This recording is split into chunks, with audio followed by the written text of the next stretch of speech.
ऐसा है, कांग्रेस पार्टी कुछ भी बोल देता है। कांग्रेस पार्टी चाहे वो नोट छापने का मशीन घर घर मार दे, चाहे वो पूरा हिंदुस्तान में मार दे, कांग्रेस नहीं आने वाला है। जो गरीबों को 5 लाख रुपए में इलाज होता है, कांग्रेस ही कहती है सब हमारी योजना है, नरेंद्र मोदी ने ठप्पा लगाया है। ये सब कहने की बात है, ये सब बकवास है। कांग्रेस को 70 साल से मौका दिया।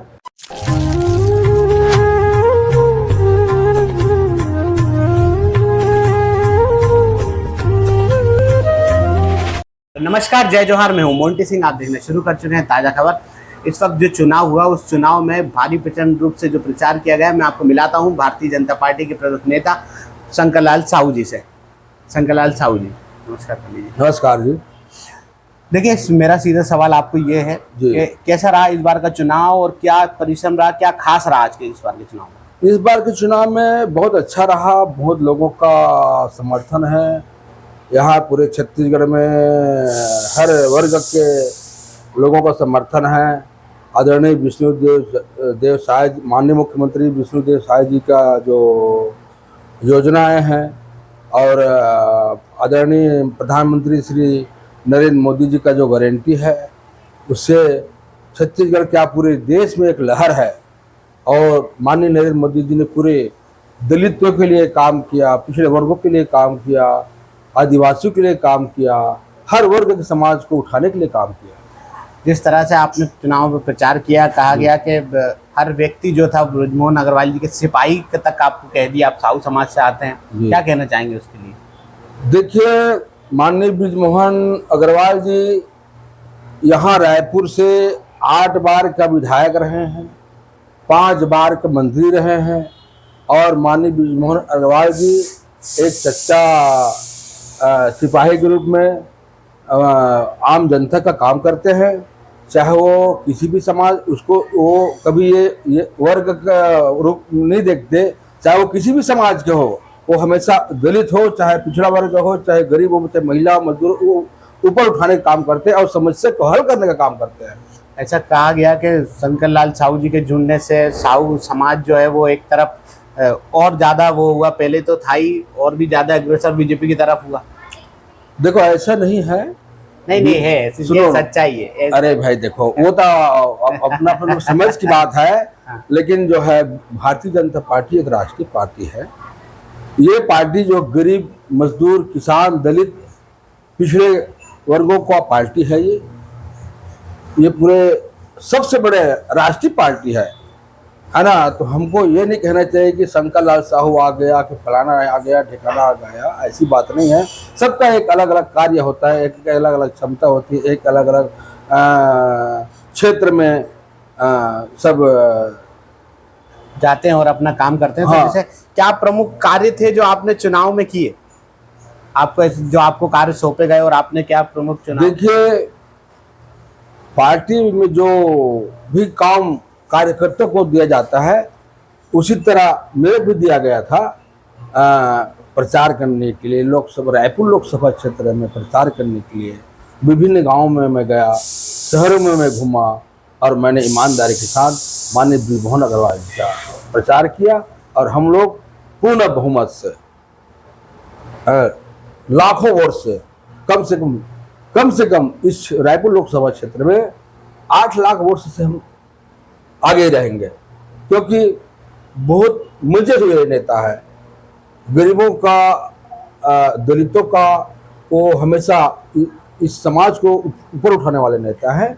ऐसा आप कह रहे हैं कि वो नेता है, वो मानता हूँ दिलों में राज है। और कांग्रेस कह रही है, कांग्रेस की इस बार की गारंटी जो आपने सुना है कि 1 लाख रुपए सालाना देगी, और फिर भी कांग्रेस नहीं आई। तो ऐसा है, कांग्रेस पार्टी कुछ भी बोल देता है। कांग्रेस पार्टी चाहे वो नोट छापने का मशीन घर घर मार दे, चाहे वो पूरा हिंदुस्तान में मार दे, कांग्रेस नहीं आने वाला।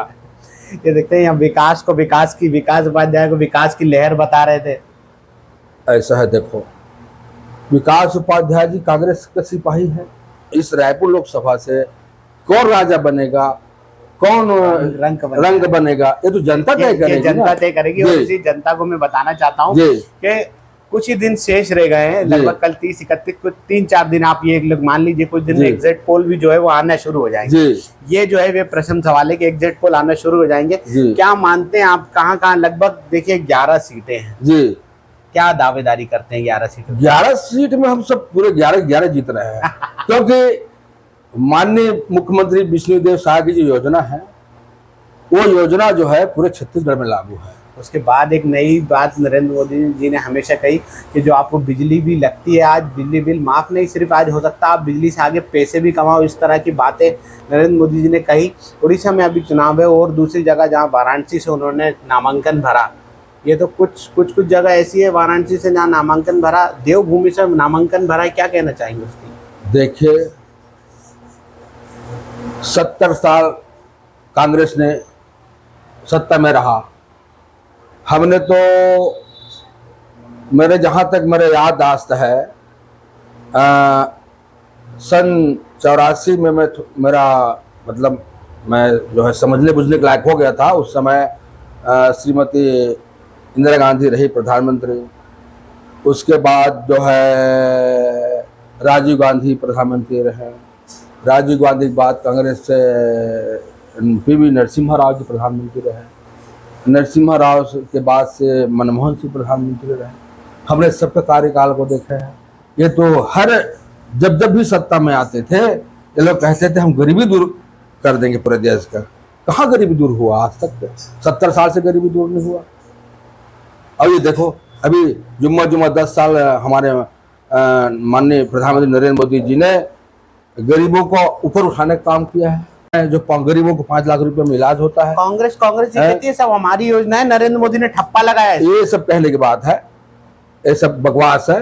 कांग्रेस को 70 साल से मौका दिया हमारे देश की जनता ने। आज देखो सनातन धर्म को लेकर चल रहे हैं माने प्रधानमंत्री ने सनातन धर्म की बात और चली। 500 साल के बाद आज अयोध्या में राम मंदिर का निर्माण किया। भगवान श्री राम लला का वहाँ विराजमान किए कोई कर सका क्या? कहाँ गए थे कांग्रेस के नेता लोग? काफी समय लग गया उसको, साल लग गया। एक एविडेंस जो है वो बीजेपी की तरफ से प्रूफ किया गया, वकीलों की टीम गठन की गई। लेकिन क्या आपको लगता है क्या राम मंदिर का विरोध भी ले डूबेगा फिर कांग्रेस? नहीं, कहीं कोई विरोध नहीं है राम मंदिर का। वो तो पूरा देश में माननीय नरेंद्र मोदी जी का एक लहर है और मैं तो कहता हूँ 400 से अधिक मेजॉरिटी आएगा और माननीय प्रधानमंत्री नरेंद्र मोदी तीसरा बार प्रधानमंत्री बनेगा। इस तरह से कांग्रेस ने राम मंदिर का विरोध किया, न्योता स्वीकार नहीं किया, क्या लगता है आपको ये कांग्रेस के लिए उनकी नैया डूबने का कारण हो सकता है? देखिए ये जो हमारे देश में जो अलग अलग जो समाज के ऊपर बात करते हैं तो ये कुछ ठीक नहीं है। भगवान राम सबके इष्ट देव है, वो तो विश्व मानता है राम को ना, चाहे वो रहीम हो, चाहे वो कृष्ण हो, चाहे वो सबके मन में राम बसे हैं, ईसा मसीह हो। वो तो पूरे भाई एक लोग कहते हैं ना का हिंदू मुस्लिम सिख ईसाई हम हैं सब भाई भाई। तो ये भाई भाई क्यों नहीं माने कांग्रेस वाले? क्यों नहीं गए वहाँ अयोध्या में? जब उसको निमंत्रण मिला तो क्यों ठुकरा है? क्या वो राम को लोग नहीं मानते क्या? वो उनका कहने का मतलब था ये बीजेपी और आरएसएस का काम है। नहीं, ये बताओ बीजेपी आरएसएस केवल राम को मानते हैं, बाकी लोग नहीं मानते? वो तो हर समाज को लोग मानते हैं, हर वर्ण को लोग मानते हैं, हर समुदाय को लोग मानते हैं। उन्हीं के भावी प्रधानमंत्री की उम्मीदवारी रखने वाले राहुल गांधी बोलते हैं तुम जय श्री राम बोलते रह जाओगे, घंटा बजाते रह जाओगे, लेकिन उसके बाद तुम भूखे मर जाओगे। ऐसा नहीं। माननीय राहुल गांधी जी देश का नेता है, अभी उतना परिपक्व नहीं हुआ है, उसको परिपक्व होने में 5 साल और लगेगा।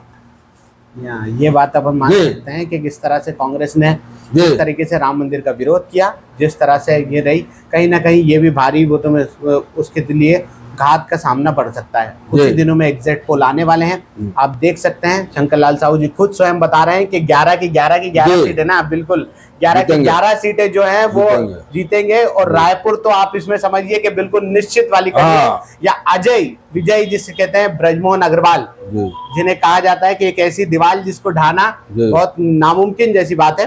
शंकर लाल साहू जी की ये कहना है, देखा जाएगा एग्जिट पोल पे। मैं आखिरी शब्द और शंकर लाल साहू जी के लिए आपको सुनाता हूं, आप देखेंगे कि 4 जून को कैसे बीजेपी आएगी। क्या कहना चाहेंगे सीधे तौर पर, अंतिम शब्द जनता से सीधे? मैं समझता हूँ कि 4 तारीख को लगभग सुबह 7 बजे शुरू होगा मतगणना, और रुझान जो है लगभग 12 से 2 बजे तक आ ही जाएगा। तो उस रुझान में और हम लोग जो मेहनत किए हैं उसके बदौलत भारतीय जनता पार्टी की दिल्ली में सरकार बनेगा, माननीय नरेंद्र मोदी तीसरी बार प्रधानमंत्री बनेगा, और हमारे माननीय प्रदेश के मुख्यमंत्री माननीय विष्णुदेव साय जी का अच्छा काम 5 साल चलेगा, और हमारे माननीय ब्रजमोहन अग्रवाल जी रायपुर लोकसभा से बहुत लंबा वोट से जीतेगा, 8 लाख सुपर वोट से जीतेगा। धन्यवाद। आप देख रहे थे ताजा खबर। देख सकते हैं आप किस तरह से शंकर लाल साहू जी ने बताया कैसी रही उनकी चुनावी यात्रा, और उस चुनावी यात्रा के बाद कैसे उन्होंने बताया कि 11 की 11 सीटें और उस 11 सीटों के अलावा भी जो रायपुर था विशेष, किस तरह से जीत होगी। इसी तरह बने रहिए मेरे साथ। मैं मोंटी सिंह, कैमरामैन रंजना के साथ।